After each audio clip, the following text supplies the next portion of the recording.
Good morning, Hugh. How you doing? Good morning, Joe. Good morning, Philadelphia. Make sure y'all get a good, healthy breakfast before y'all go to work. That's all I got. Simple, but effective today. I like that. All right, the Daily Douglas there. All right, good morning, everyone. As we start a new week, yes, it is Super Bowl week, and we will talk about the game and, of course, the Eagles. As it's a year ago they were in this game, and we were in Arizona getting ready for that game a year ago. A lot has changed. We'll get to all that, but here's what doesn't change. Joel Embiid is headed to surgery. He is going to have surgery on his knee. He hurt.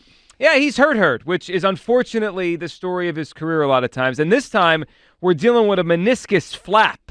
Every time Joel gets hurt over the years, I have to go and search what this means. It's like, you follow enough, you hear about typical injuries, right? ACL, MCL, meniscus. You hear about these all the time. But then Joel a lot of times has these things where like, what is that? So now we're dealing with a meniscus flap, and we're not going to know, Hugh, until he goes under the knife for surgery. How severe it is. Yeah, it's basically a tear. It's just a matter of, is it a small tear, and then he'll be back in maybe 6 to 8 weeks? Or is it a big tear and, quite frankly, it could end his season. I mean, it could be the end of his season if it is that. And, Hugh, as we start off the show today, here's where I'm at on Joel Embiid. He is a wonderful player. He has been an incredible guy on the court. He's on the court. MVP caliber, won an MVP. We know all that. And a lot of these injuries are just unfortunate, right? They're out of his hands. They are what they are.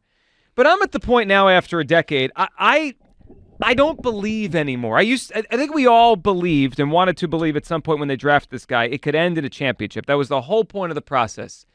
Hugh, I don't believe anymore. I don't believe the Sixers will ever win a title with Joel. Now, they may keep trying, and I'm not saying while he's here they shouldn't try, but I'm at the point now where I don't believe this thing ends in a championship. He's a great player.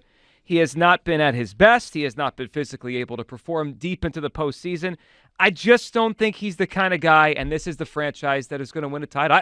I don't think this is going to happen, Hugh. I believe it still can happen. I think that when a lot of people feel like Joel Embiid is going to bring us a title, I think he's going to be a part of it.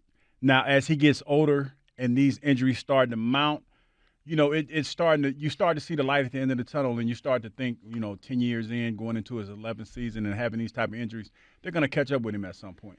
But what I do like about this is the growth of Tyrese Maxey. I said this last year, Joe, and I still stand behind this. I feel like if given the opportunity that Tyrese Maxey could be a hell of a player, he's starting to emerge as that guy.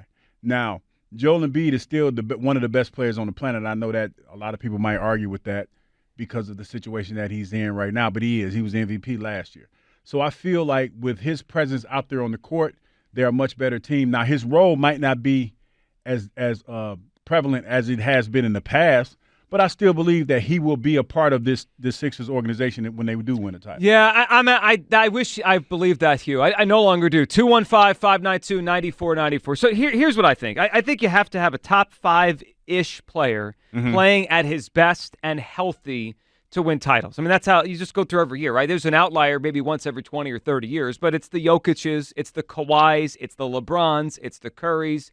And that guy's got to be Joel. I know you're high on Maxey. I don't view him in that. I don't think Maxey's the guy that leads a team to an NBA championship.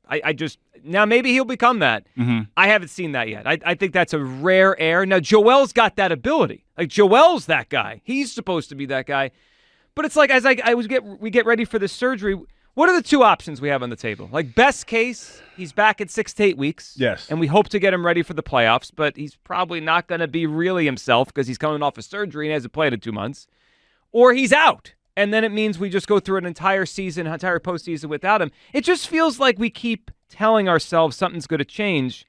It's been a decade. Never does. It's been a decade. His body, I think two things. One, as a player, he has some flaws in big moments, and teams defend him differently. But as a physical athlete, I don't think his body can sustain the rigors to get you through it. Like Kobe didn't have this. LeBron didn't have this. Yeah, they were different animals. Michael didn't have this. These are who the champions are in the NBA. Champions don't have another injury every year. It's very hard to win that way. And I just feel like this entire era has been based on, well, eventually it'll work. I don't think it's going to work, everybody. I mean, I'm at the point now where I think this is – do we just appreciate him for what he is and say he was a great player and he scored a lot of points? I've stopped expecting a championship. It's unfortunate. No question about that, and I know a lot of people are upset about it. But I think that when you have – I think Nick Nurse can figure out a way to maximize Joel Embiid's effectiveness and also give him the rest that he needs in order to be effective in the playoffs. Now, with the trade deadline coming up this week, I think it's Thursday. There's still it all depends on how severe this knee injury is. Now, I'm thinking, I'm not a doctor, but I played one on TV, 6 to 8 weeks. That's about the sweet spot that we were talking about to have him out for the season anyway. So I feel like this. We go out and get another player to go along with them, and let's make a push. Let's let Maxey grow, and then, see what happens this year.